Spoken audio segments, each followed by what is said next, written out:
अस्सलामु अलैकुम। मैं एक सच्ची और इंटरेस्टिंग कहानी लेकर आई हूँ। मेरी अगली कहानी उसी को मिलेगी जो मेरे चैनल को सब्सक्राइब करेगा।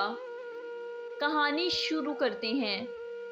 कितनी देर से आईने के सामने खड़ी खुद को संवार रही थी।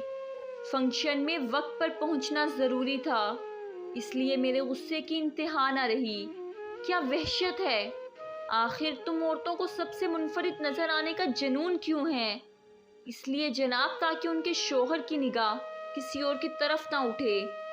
बस जब देखिए अपनी बीवी ही को देखे। वो बड़ी अपनायत से मेरे हाथ पकड़ते हुए बोली, बड़ा अच्छा बहाना है अपने ज़ौक़ की तस्कीन का। कभी ये सोचा है कि वहाँ कितने नामहरम होते हैं? मैं गुस्से से फट पड़ा। तुम मेरे लिए नहीं, दूसरों के लिए खुद को सजाती हो। बस यही मुझसे गलती हो गई। मैं सोचे समझे बगैर बोल गया। उसकी अना पर कारी ज़र्ब लगी। वो टूटकर किरची किरची हो गई। आईने में खुद को गौर से देखा।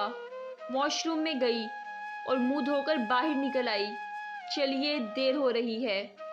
चादर लपेटते हुए मुझसे आगे आगे चलने लगी। फंक्शन से वापसी पर काफ़ी देर हो गई। मेरा मूड ख़राब था, इसलिए सीधा कमरे में चला गया। रात के पिछले पहर प्यास की शिद्दत से आंख खुल गई। पानी पीने के लिए उठा तो उस पर नज़र पड़ी। शायद कुछ लिखते लिखते सो गई थी। मैंने आहिस्ता से डायरी उठा ली।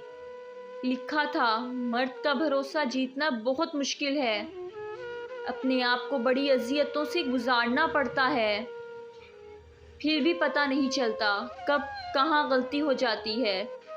मैं भी इसी भरोसे को लेकर अब तक चलती रही और समझती रही कि मेरा सजना संवरना सिर्फ उनके लिए है और उनकी नज़र पर सिर्फ मेरा हक है। उनकी मोहब्बत में इतनी गर्क रही कि कभी किसी दूसरी तरफ ध्यान ही नहीं गया। लेकिन ये मेरी सबसे बड़ी भूल थी। मर्द अपना ज़र्फ वहीं आजमाते हैं जहां उन्हें हारने का डर नहीं होता। सो आज मैं हार गई। मैंने अपना सब कुछ खो दिया। मेरा मान टूट गया। मैंने गौर से उसके चेहरे को देखा। आंसू गाल पर खुश्क हो चुके थे। वो मासूम चेहरा जिसे मैं बहुत चाहता था, आज कर्ब में डूबा था। वो ऐसी बिखरी कि फिर मेरी लाख कोशिशों और मुआफ़ियों के बावजूद दोबारा सिमट ना सकी। घर के मामूलात में कोई फ़र्क ना आया। वो अपनी ज़िम्मेदारियां इसी तरह निभाती रही, लेकिन उसके बाद उसने आईना देखना छोड़ दिया। ये थी मेरी आज की कहानी। मुझे उम्मीद है कि आपको पसंद आई होगी। प्लीज़ लाइक करें, कमेंट करें और अपने दोस्तों में ज़्यादा से ज़्यादा शेयर करें। Thank you.